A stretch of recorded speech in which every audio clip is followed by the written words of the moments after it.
Welcome to the Coffee with Karen podcast, a weekly chat show discussing everything from holistic health to current affairs from a mental, physical and spiritual perspective. Get your weekly cup of positivity with a sprinkling of woo-woo. And we are live. So welcome to the show. It's Monday and this is going out on Mintwave Radio Station. So you can just ask Alexa for the radio or go to the website karenrobertscoaching.com/mintwave-radio to listen live or see the rest of our schedule for the rest of the week. If you're watching this or hearing this on a podcast, you can see other podcasts like it on our network, Raising Vibrations. Again, karenrobertscoaching.com/podcast-network. You can download the app for Apple or for Android, and please subscribe to any that take your fancy and follow and feel free to leave any comments. So today's episode is 121, and today we have Kimberly Henry, who is the CEO, the founder of Million Dollar Memoirs. And today we're going to be talking about healing from your story. So your host, my name's Karen Roberts. We have a platform for coaches, consultants, therapists and healers. Number one, to get their message heard on the radio or having their own podcast to get their message out there, but also to help them build their business online. So if you want to get in touch, you can see where the website is. So feel free. Now, today, so we're going to be talking to Kimberly, and she is basically helping people write their story, really. As the founder of Million Dollar Memoirs, she went from corporate to helping you to write your life story and getting it out into the world. So welcome to the show, Kimberly. Hi, Karen. Thank you for having me. It's an absolute pleasure. And if you'd like to share with the audience maybe a little bit more of your story, you say that you've come from corporate into doing what you're doing now. So, yeah, how did you get there? Yeah, I'd love to.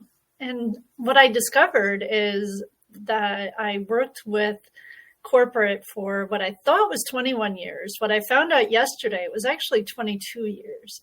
So it was longer than what I thought it was.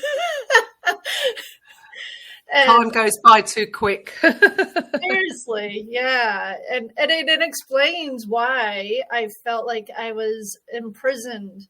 And it was like literally like checking off the time of how much time was going by. And I got to the point, it's like, it's been far too long and I can't possibly give more time or more of my life to this.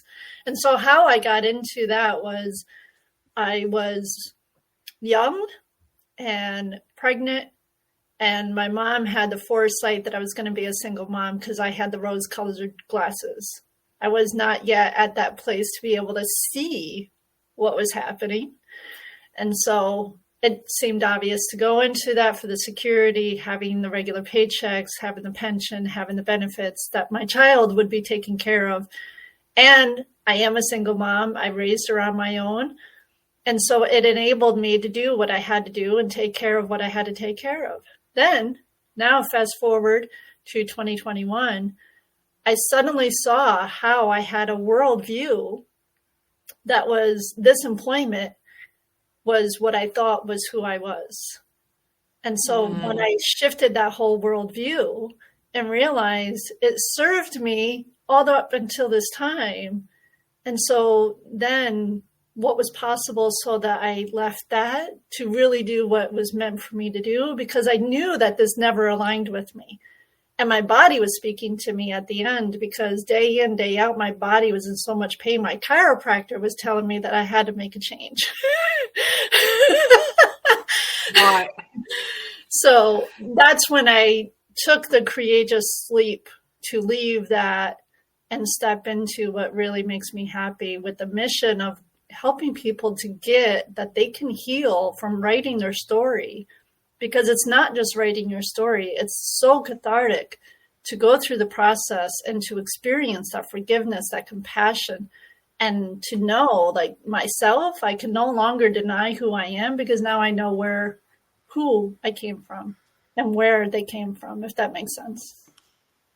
Yeah, look, so many people do the same thing, do they not? You know, we've been conditioned through schooling to, you know, do well at school, either go on to uni or college, to get that good job. And like you mentioned there, it's, you know, especially being a single mum, you know, I hear you, I'm a single mum, to have that safety blanket of a regular paycheck. You know, you're going to get X amount of money at the end of the month. There might be extra perks, like you mentioned, having a pension. And it's almost like we are fearful of risking anything because we could be giving all that up, right? Yeah. So, you know, you're not alone there. I'm sure there's many people out there that have found themselves in similar positions where they're in a job that they don't necessarily like. It's certainly not following their passion, but it's the so-called safe option at that time.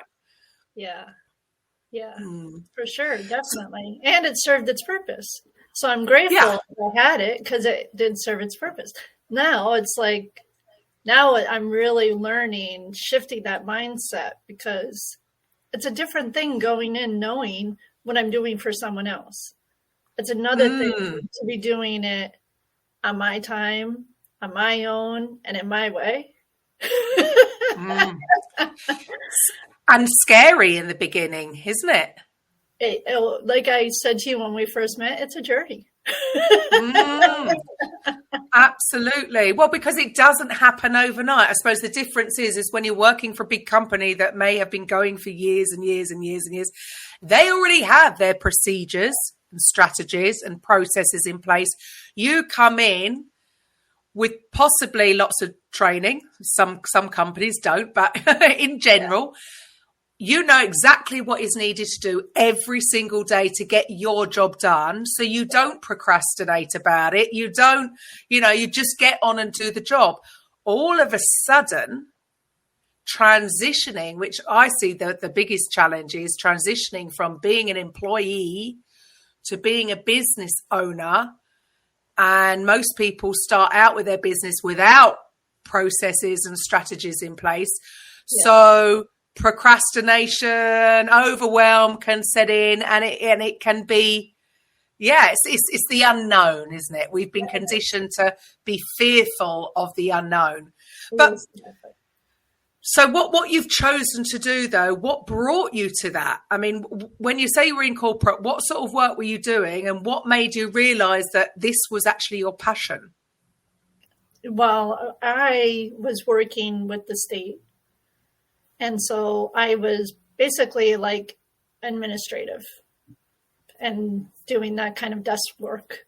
And I did the desk work that whole time for the whole 22 years, just in different offices with different things.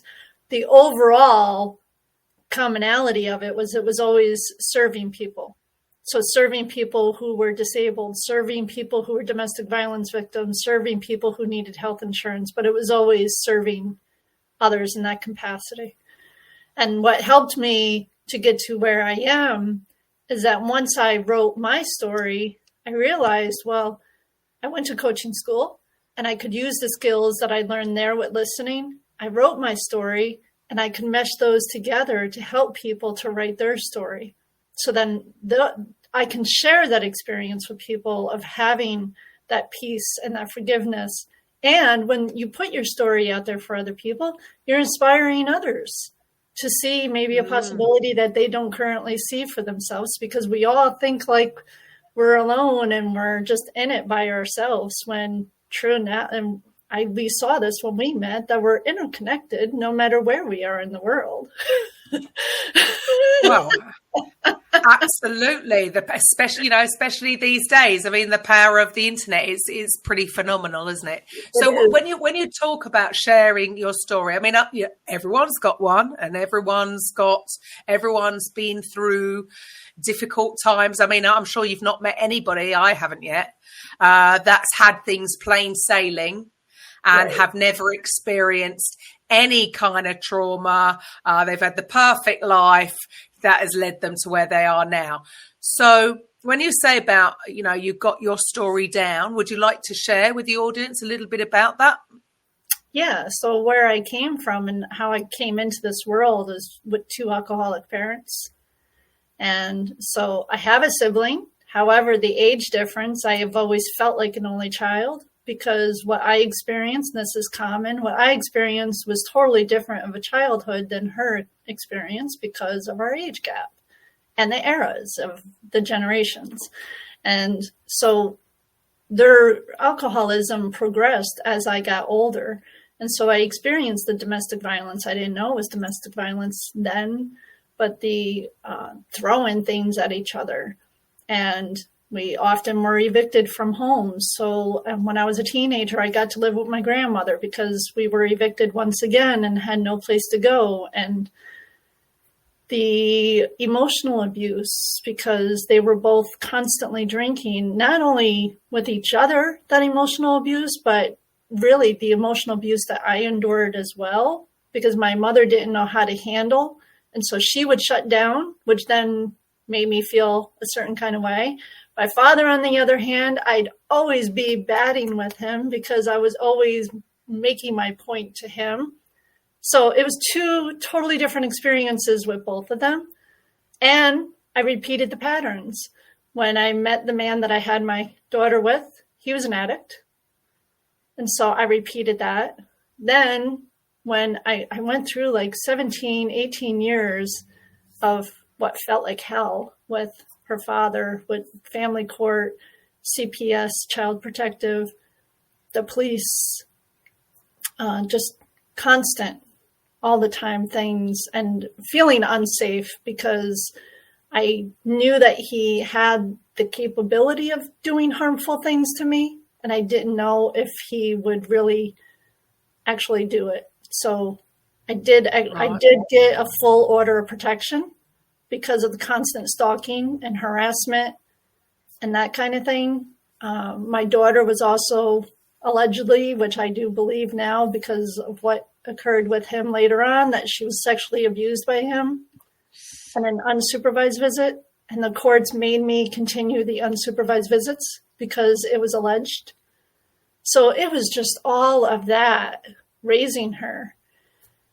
And so then when I really worked on myself with realizing how deeply rooted the codependency was, that I didn't know who I was. I didn't know what a relationship meant with myself, with others, with men. And I really saw just how construed it all was. And yet I went into another relationship who he wasn't an addict and he didn't have any like alcohol problems or drug problems. However, he was a repeat of my dad being emotionally unavailable and would eventually like, here you go. You need money. Here you go. You want to take a trip? Here you go. Everything else was out. So until I got to that place of what am I doing with my life? Who am I? Especially when my daughter went to college in Europe, she left and went to Europe. It really left me of who am I? I don't know what I like. I don't know what I dislike. I don't even know the deeper part, the higher part of myself, because I'd been living as a shell all of those years, surviving. And so I think I answered your question a long round ago. No, I mean, it's interesting, isn't it, that it's so common that we tend to repeat, and it's not knowingly. None of us do this. None of us press that self-sabotage button knowingly, and we certainly don't want to, but it's all linked to our programming. Yes. Right? Certain things we've experienced. I mean, in a very small way, I'm sure many listeners will, the way they've spoken to their children before, they can almost hear their parent, the words coming out of their parents' mouths, because it's an automatic response to certain things. So it would make sense that a lot of the more destructive, no wonder, until we're aware And at the end of the day, we're all running around on autopilot for the majority of the day anyway, until we've really been made aware and we can look at it in the cold light of day and think, wow, here, this is a pattern I'm repeating. Like, it's interesting that you've gone from one. We think that we're never, if we've experienced something bad, we're not going to repeat that again, but we still take us. Into we can run away, but we're still involved, right? So it is just such a common thing that we repeat these patterns until. So what was the moment for you where you had to sort of go within, as it were, and really sort of look at these patterns, and you obviously made a very conscious, intentional decision to change things. Yeah, and it was a moment when I was in a transformation workshop and I had coaches that held me accountable and learning how to be with people, learning how to be in relationship with people, but also looking at that part of my past that I was still living from and realizing that I was still living from that scared 5-year-old Kimmy who often still shows up in many parts of my life. It's a journey, isn't it? It's a journey. I mean, like with you. So what was the real shift? So you say that you were at some kind of transformation event. So you were getting coached through that. Was that where this shift happened for you to sort of actually process the healing? Yeah, it was a combination of being in that and being in coaching school, because with the combination of two of them, then I really got to see, like I was saying, that my worldview, I hadn't even been aware of unconsciously or consciously my worldview and how I was attaching meanings to it about myself. And so when I was able to be in both of those places together simultaneously at different days, I was able to really sit back and reflect on who I've been and what do I really want going forward and what really makes me happy, what really speaks to my soul, because that's what's most important. That if life is so short, we all know this, and yet we all take it for granted, thinking that we have another day, thinking that we have another year, thinking that we have another 5 years, and a lot of those coworkers that I worked with for 22 years, it's more than 2 handfuls of them that have passed over the 20 years since I started working with them. And if that doesn't speak to me, my best friend who's in Germany, her father suddenly passed, who was extremely healthy, had no idea that he would pass. And so all of these together was just a moment for me to really take a look at what is most important to me. And how am I going to leave a legacy? What legacy am I leaving? Because that's what's most important to me. When I sat down and wrote my story, I really saw, especially the women on both sides of the family, they never got that they mattered. They never got that their story was significant and that they had a legacy. There was so much grief and so much loss and so much sadness, and they never spoke about it. They didn't have a community. They didn't have support. And it's like it stops here. If it doesn't stop here, then how long is going to carry on for? Yeah, sure. Well, I suppose the thing is, we all wear these hats, and when you're being a mum, I mean, like you said, it's once your daughter went off to college, empty nest syndrome. I'm nearly there. I'm nearly there. I've got one left at home, and obviously when you're younger, you just think you're invincible, and you don't think of these things. When you're younger, you're worrying about your children when they're young. They don't prep you for later on when you're starting to look after elderly parents, maybe, or your children are going to start, going off, and rightly so, to go on their own journey. And then if you've been in the same job as well, it can be a confusing time, because like you said, it's, well, who am I? Because you've been mum for so long, and then all of a sudden, mum's not needed anymore. So it makes so much sense that so many, it's not just women, men do too, but, that's the position that we can find ourselves in. And if we don't have something that we're truly passionate about and we're following our purpose, then no wonder it can be a challenging time and a transitional time. Mm-hmm. So for you, I mean, were you somebody that read a lot of books before? Were you into writing? What made you come to the realization that this is what you're good at and this is what you're going to pursue? Well, it's funny that you asked me that, because when I really thought back on this over the last 2 years, the first book that I wrote was in elementary school. I don't remember how old I was, but it was young elementary education. And I had an experience that my godmother's father was dying. And I didn't know, because I was so little, what it meant to die. Nobody was talking to me about it. He was in a separate bedroom, and they told me not to go near the bedroom. This is how I remember it, that I wasn't supposed to be near there. And I kept going to there. It was like I was gravitated. I was magnetized to be there. And so the interpretations that I made about it was that it was scary and that it was like something that was just going to be awful.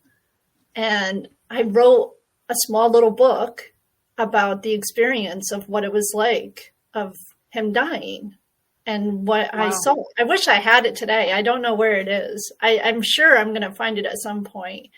And so how that now impacts me today and all of the losses that I've experienced. So my mother was diagnosed with stage 4 pancreatic cancer back in 2013. And I began healing with her in the 5 months of her cancer journey because I got to be with her every day.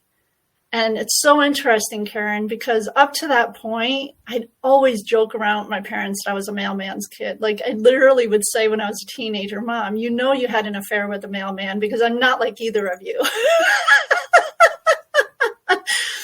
So one day we're sitting at her chemo treatment and I was handling it all. I was looking up organizations that would help her with food, that would help her with gas, that would help her with anything that she could get help with.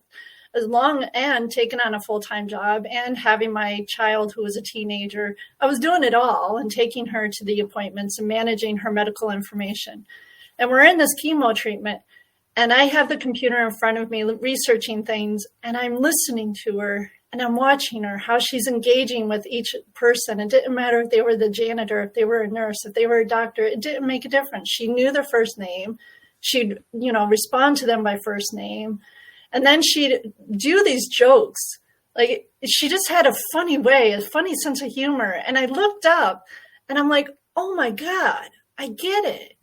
And she goes, what do you get? I said, all of these years, I keep joking around with the two of you that I'm not like either one of you. And now that I'm listening to you and watching you, I get how I'm like you. I got your sense of humor and I got your respectfulness of, seeing people and getting people to know that they're seen and that they're heard. And she just looked at me and she's like, well, I'm glad you finally get it, Kim.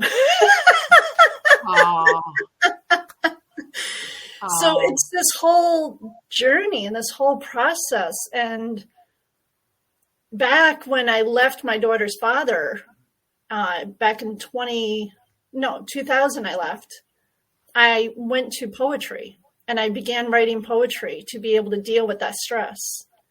Some of it wasn't very nice. And I knew that I could put it on paper and I wasn't going to be put in jail for doing something that I shouldn't have been doing.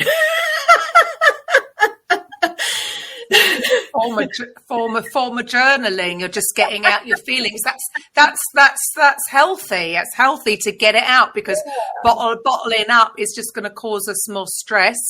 Yeah. So you were doing it instinctively. I was. For a long period of time. Yeah. And so then when you finally came to sort of put it down, your story on paper, what have you discovered really after writing your story, after putting it actually down on paper? Well, it's the realization of how deep rooted it goes through both sides of the family of why there's so much alcoholism.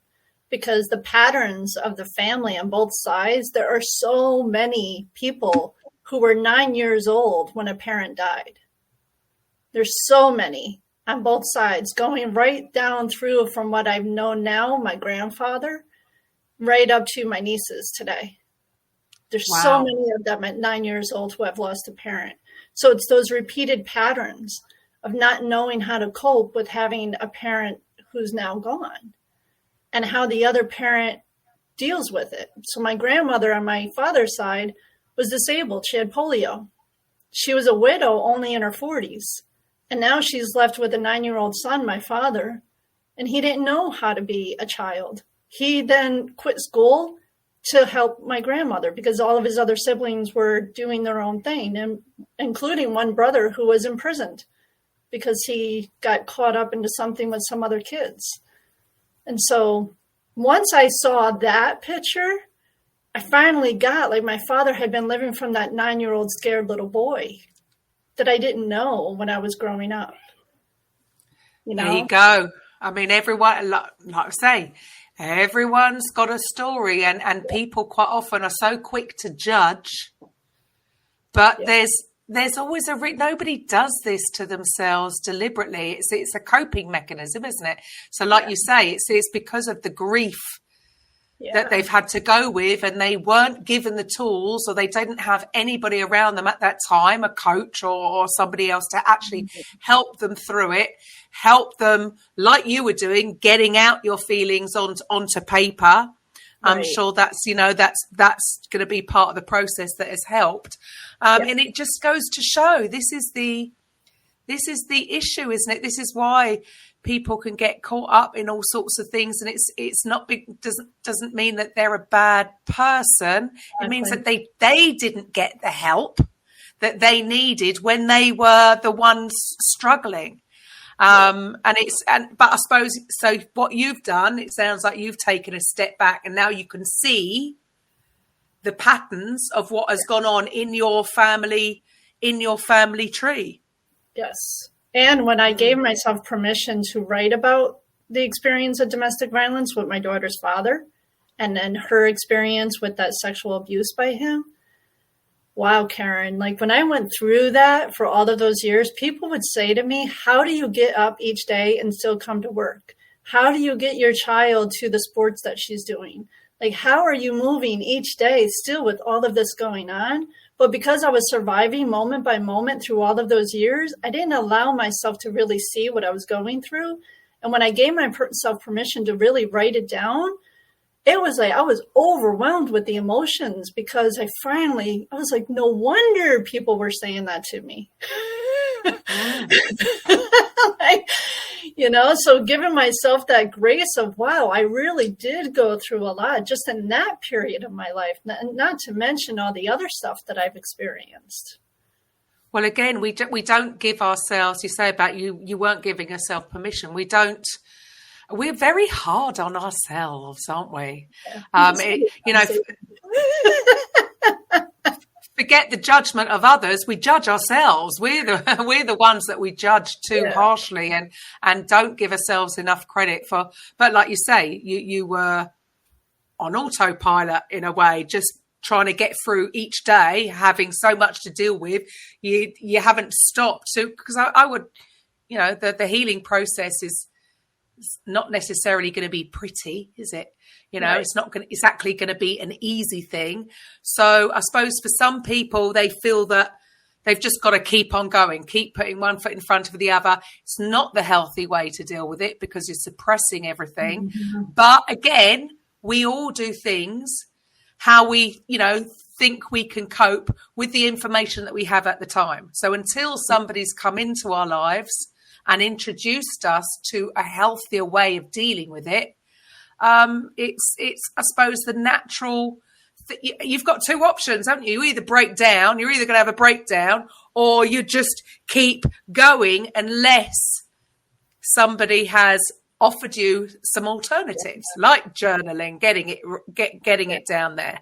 So for you, how have you found the whole healing journey for yourself, first of all?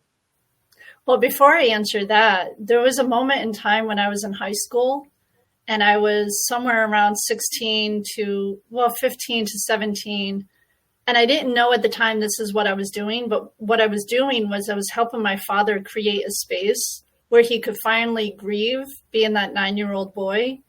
Each time he would come home really drunk, like being unable to walk home, and I'd walk him home from the bar. I'd ask him the same questions over and over again repeatedly. And he always went back to being that 9-year-old boy with his father dying, with his brother showing up in shackles in a prison uniform. And he'd bawl, like crying, sobbing as that 9-year-old boy. And I thought at the time it was because I wanted to experience my father in a different way other than being angry or drunk or shut down. But what it really was is I was allowing that space for my dad because he didn't have anybody else who was having that space for him to be that. Does that make sense? Yeah, totally. Yeah. You've created a space for him to release all that, where he hasn't. So that actually helped him heal, did it? I feel like it did, because he was still miserable before he died because he didn't know any other way to be.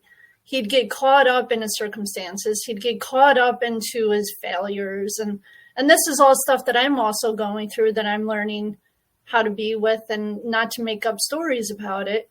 And at the same time, I feel like because of that period of time, I allowed that to be with him. He was able to let go of things, that he didn't hold on to that anymore, if that makes any sense.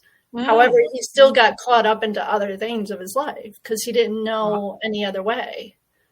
Right, and that's what it's all about, isn't it? We just keep doing the things that we're doing because we're not aware of another way, and it's only when some people just come in and give us the space to deal with stuff. But it's fascinating, really, how much. When you're a kid, you think your parents are perfect and, they're not going through any issues. And as you get older, you realize that, well, yeah, they're human too, just like you. And they've had to go through their stuff. But isn't it amazing how much it can affect us in our adult life? Yeah. I don't know why we think that, we're brought up to believe that, that was then and now get on with it. Like, why wouldn't it be coming through? Yeah. So then to answer your question, excuse me, about the healing process, I really am at a place where both of my parents have passed. It's been decades since my dad has passed. And it's been so many years since my mom.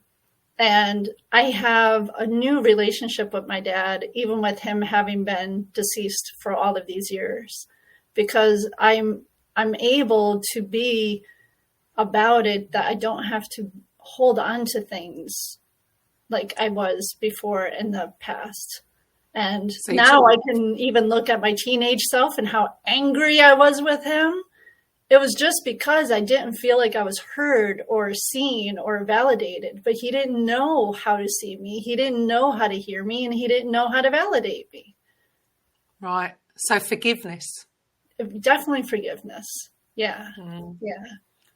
Yeah. It always comes back to that, I suppose. Yes, definitely.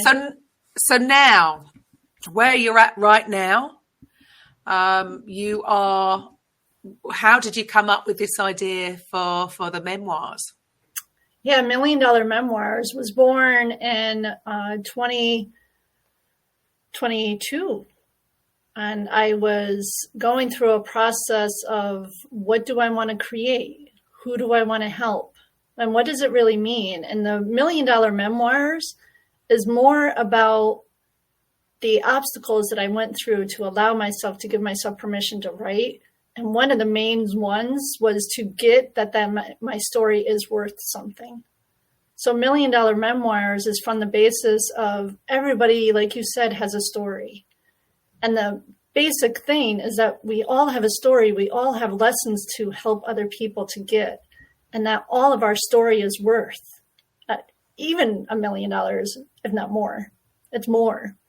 But it starts at least $1 million, that your story is worth that. So you can get over the obstacle that thinking your story isn't significant or doesn't matter. And you can shift into allowing yourself to write it, allowing yourself to experience this forgiveness and this clarity on who you are and where you came from. And you can make money from it. Win-win. So you get paid to heal. Yeah. That's got to be the best way of doing it. So why do you think people are, I don't know, avoiding putting their story down? You mentioned there that some people may not think that it's a worthy story. I don't know. I mean, what's a worthy story? I don't know. But why do you think so many avoid doing it? Well, myself, it was the fear of experiencing those traumatic events all over again. Yeah. Because who wants to go back to those times? It's so much easier to turn it off and to be blind to it, be numb to it, and keep carrying on than to really allow yourself to be with it and experience it. Well, we're designed, aren't we, to avoid pain. We run away from pain. In fact, running away from pain is a stronger motivator than going towards your goals, going towards what you want. I mean, I get it. You know, we talk about this a lot, and stress, and, you know, it's all down to our ancient systems that were put in place for survival. And, you know, we don't need some of them. I mean, we need some of them for short periods of time, but in general, a lot of these things have been put into place from however many years ago, and are unneeded. But I suppose in order to heal, do you feel that you have to? Well, not have to. Nobody has to do anything. But if you really, really want to heal and get through it all, do you feel that it is something that, even though it might be painful, you don't have to stay there and wallow in it, but actually facing it head on and writing your story, getting it down, it's a form of therapy, isn't it? It is going to heal once and for all. Yeah, definitely. And having a coach that's working with you is what's so key about it, because I know for myself, being raised in this environment, I still have that tendency today of I have to do it on my own. I have to do it all on my own. So no more ingrained into that unconsciousness of I have to do it on my own and it's all on me. And when I chose to then work with a coach who supported me with all of these emotions that came up, then I was able to be neutral about it. Like you said, I didn't have to sit in it and wallow. That when I wrote for the first time, I chose to write about my mom and her cancer journey. And then I went deeper into it with her relationship with her mom. And then I went deeper into that, and I went into the relationship of my grandmother with her mom. And when I saw the patterns of my grandmother was 1 year old when her mom died in 1919. And by the time she was 16, she lost all of her family. Wow. And so, of course, she didn't know how to be a mother to my mother, and how that impacted my mother. And then how that impacted and how I understood why my mother was always at arm's length. It was not until I went through the cancer journey with her that she finally laid that arm down and she let me in, because I was with her day in, day out. And so when I finally got that, it really gave me that ability to be neutral about all of it. Not to wallow, not to be a victim. I could choose to be a victim, or I could choose to be totally neutral about it and have clarity and understanding. And so that's why I'm so passionate about people doing this, because when you're working with a coach, you can choose a different way of being about it, because we're so normalized to being victims. And something you said there just about really, in a way, is accepting it. Yes. I suppose we want to run away instinctively because we don't want to face the pain, but, sounds harsh, but it is what it is. You can't go back and change it. So when we finally accept Yes. what has happened. And I love that word, just being neutral about it. So rather than, oh, woe is me, and going into victim mode, just getting it out there. See, I suppose, stepping back and looking at your story from a neutral standpoint without getting caught up in the negative emotions of it, but still looking at it as your adult self. Yes. So that you can be neutral is I suppose, part of the process. Yeah. And so when I started writing about my mom, it only took me 5 days to write about what I wanted to write about with her. And I cried so much in those 5 days. And I chose not to go back to being that scared little girl of crying, because crying was always a negative thing for me. So I chose to just sit and cry and be with it. And I didn't have to make up anything about it. And so when that 5 days was over and I cried and I bawled my eyes out, I felt like the Grinch, and my heart just grew like 10 times bigger. Right. Well, you've released it. You finally let it go. I suppose, again, we've been brought up to, you know, keep it all in. Don't show emotion, and we shouldn't cry, and that's a sign of weakness. All these things that we've been conditioned, and I get it. Again, it's come from society, generational stuff, or society has made us that way. I don't know, as a way of dealing with past things that have, you know, gone on, wars, and dealing with after the Second World War, and then that's how they've dealt with it. So that's what gets passed down from generation to generation. But do you think things are changing? Do you think people are realizing that actually maybe there's a better way? Yeah, that's what I love about the time that we're in right now. There's so much education. People want information. People want coaches. They want accountability. They want to let go of these narratives about having to do it all on their own or being too scared. Like, it's such a wonderful time to be in right now, because where it was 20 years ago, there was not as much education as there is today. We've got it all there at our fingertips. Being ignorant is a choice, isn't it? Yeah. And also, I love what you're saying about having a coach. I think everybody needs a coach for different things throughout their life, because we don't have to be alone. And going back to what you said really right at the beginning about so many people think this is just happening to them. Yeah. And by hearing other people's stories, they can realize that no, it's not just you. There are other people going through it, and that's then an inspiration for others. Because why do it all? I don't know. Again, we've just been brought up to, no, we can't ask for help because we must do this by ourselves. Exactly. Because otherwise that means we've failed. But, why do that? Why not speed things up, get it done with a coach? So with what you do and what you offer, so you're helping people get their story down. How do you work? I mean, if anybody's out there and maybe the thought of, oh, that's going to take so long, or the overwhelm, but it doesn't have to be like that if they're working with you. So how do you work with your clients? The two main things of how I work is working with me. So that means they're writing and I'm coaching them. I'm working them through the being afraid of the emotions, being afraid of reliving the experiences, the procrastination of what you said before, which is really fear. And I hate to break it to y'all who are writers, but there is no writer's block. Writer's block is fear and perfection.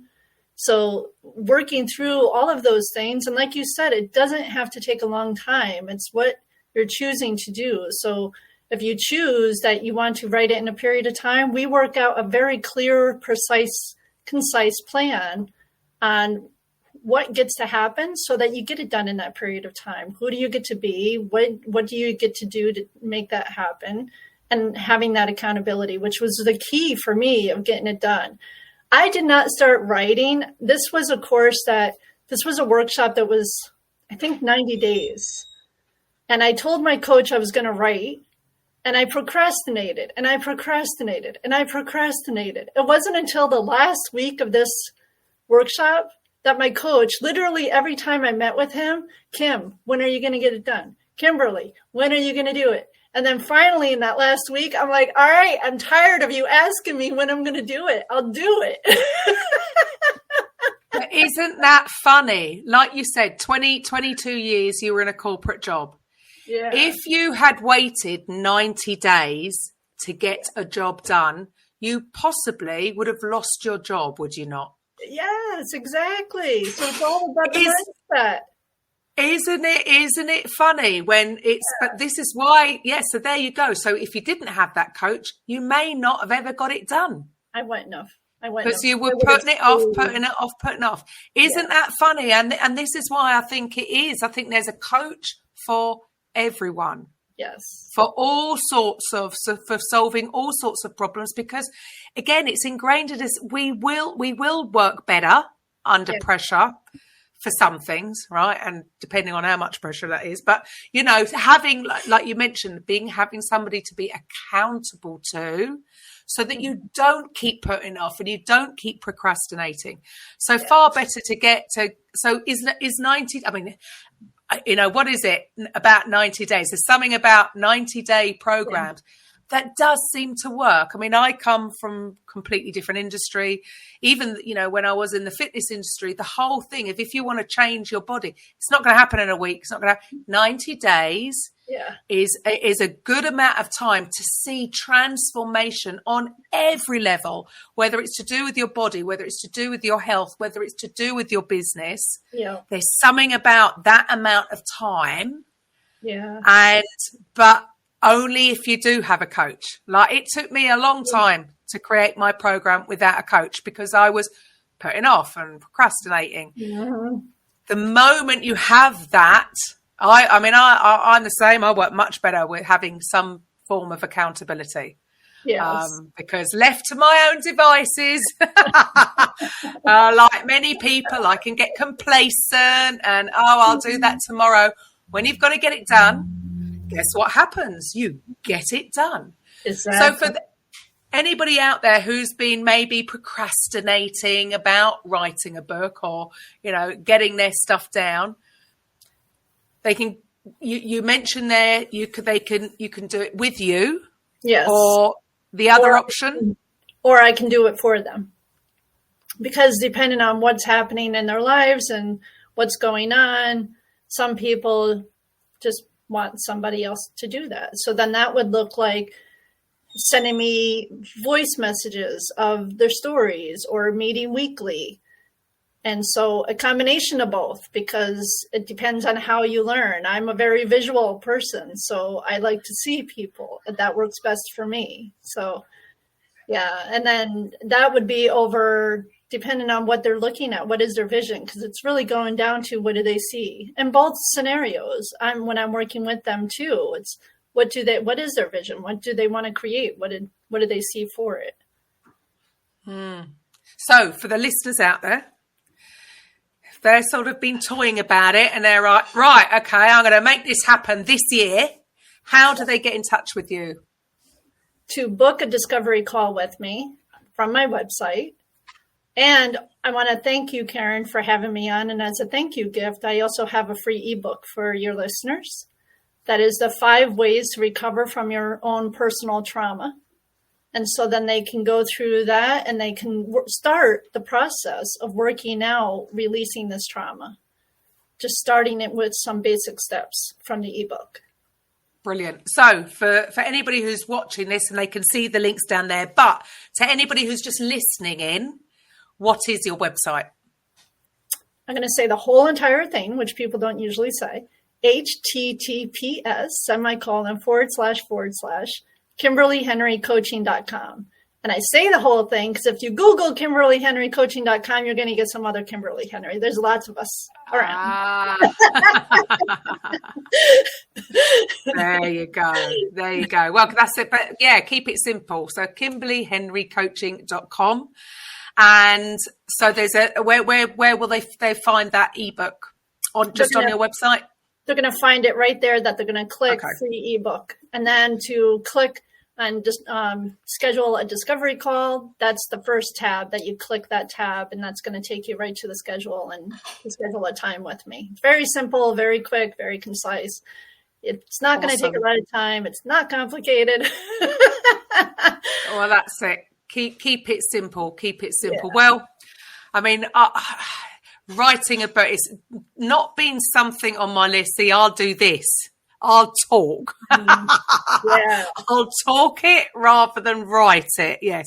It seems to be you're either one way or another. Maybe one day I'll get it down. Audiobook. Sorry? Yeah, an audiobook. Yeah, sure. I mean, that is, I have to say, I'm going to be honest, I haven't read a book for a very long time since I signed up to Audible. All my books are on. So I listen to, I'm sure I fell asleep with my headphones on last night. I'm not sure, but I think it was a Joe Dispenza workshop that I was listening to. I must have fallen asleep to it. Because that for me is, but then and this is why everyone's so different. There's other people, like my daughter, she likes a physical book. She doesn't want to read it on her phone. She doesn't want a Kindle. No, she wants to have the physical book. And well, she'll get caught up for days actually once she gets in a good book.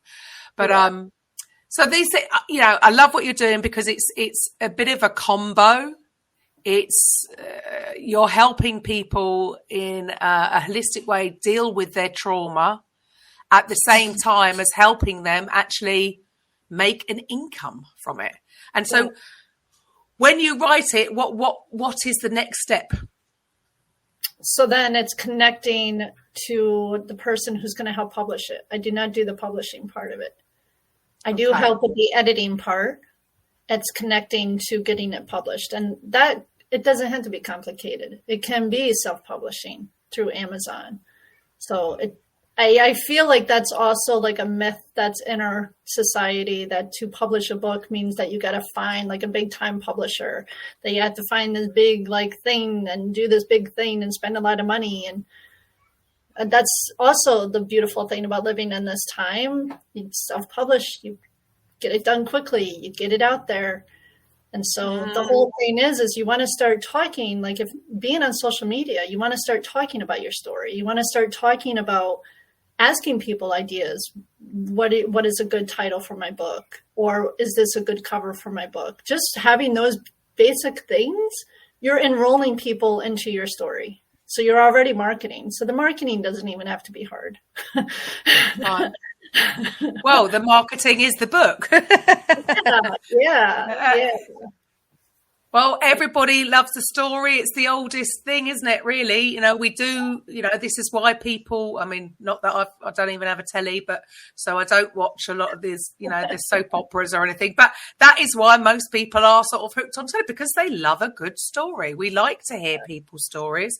And even if it is something that's, people are dealing with and they are recovering from certain trauma, again, like you said, it's about inspiring others to, if they're thinking, I went through that too, and they've come out of it the other side and thriving, so could I. So it sounds like what you're offering people is quite it's an all-round holistic approach to dealing with stuff so that you can move forward and you can thrive and that you can follow your purpose. And so with people that you're looking for, is there anybody in particular or any sort of more niche that you love to work with? Really it's entrepreneurs who have chosen to step out of that comfort zone to create something that they didn't know was there before, and that they now look back and they see their story and what they've overcome, what they've persevered through. And in those are the lessons to share with people. It's not the mundane of the horrible, horrific things that we went through, because I went through some horrific things that I have overcome. And it's not the actual things that happened. It's the lessons that I took away from it. So it's the entrepreneurs who are now seeing that what they're working through and what they're creating and how what happened in the past has really helped with them being where they are today, and that they're willing to step into that their story is significant and that their story matters and that it can help other people. And that's the truth of it, isn't it? At the end of the day, you wouldn't be who you are today if you hadn't have gone through it. So, not that like we all want, our kids and everybody to have this perfect life and be wrapped in cotton wool. It's never that case. Right. And actually, when you have fully healed, you can actually look back and be grateful for the lessons. Like you say, it's not about the thing. It's about how you got up and dealt with that thing. Doesn't matter if you didn't get up for a long while. Doesn't matter. It's irrelevant. It's irrelevant. It's not a race, is it? Exactly. It's not like I won. I got it first. Exactly. And like going back to what you were saying a little while ago, when I was a teenager, and I thought that it was only me going through this because I didn't understand that there are other people who had alcoholic parents, because I felt so alone and I felt lonely and alone. I went to, and I had to actually go to the library, and I had to look through the book catalog, and I had to find a book, and I went to celebrities because that's what our mainstream brings us in our face. And as a teenager, that's what I was interested in, was people who established themselves living a life that seemed to be something more than what I thought was possible for myself. So I went to Suzanne Summers, who had alcoholism in her story. And then Oprah Winfrey, who experienced and endured all kinds of abuse. And so I went to those stories. And once I read them, and I was, wow, these people endured this. If they can endure it, it's like you said before, that if they endured it, then it is possible for me. Just who do I get to go to? And so as a kid, I learned that I had people accessed in my life that I could go and ask for support. I went to counselors in school. It was the only reason why I graduated from school, was because I had a counselor that I could see, especially every Monday. The weekends were the hardest to get through. And so every Monday I had the ability to walk into his office. He let me scream into a pillow. He let me throw stuff at the wall. He listened to me. He gave me meditation possibility. Asking for that support was huge, because if I did not ask for that support, I guarantee you I would not be talking to you at this moment. Well, you don't ask, don't get. I mean, that's one thing for sure. You're not going to get anything if you don't ask. Exactly. And I suppose that is the thing, is because things weren't spoken about, that's why so many people do feel alone. So, look, thank you so much for your time today. And thank you for being honest and open and vulnerable and putting it out there so that you can inspire others. So, if anybody wants to actually get it down finally and finally heal through any of that trauma, then please get in touch. And for the rest of you, then if you want to talk it through, get in touch. There's different ways of doing things, whatever resonates with you. And so, thank you for your time. And I will be back on Tuesday. So bye for now. Coffee with Karen podcast, a weekly chat show discussing everything from holistic health to current affairs from a mental, physical and spiritual perspective. Get your weekly cup of positivity with a sprinkling of woo-woo.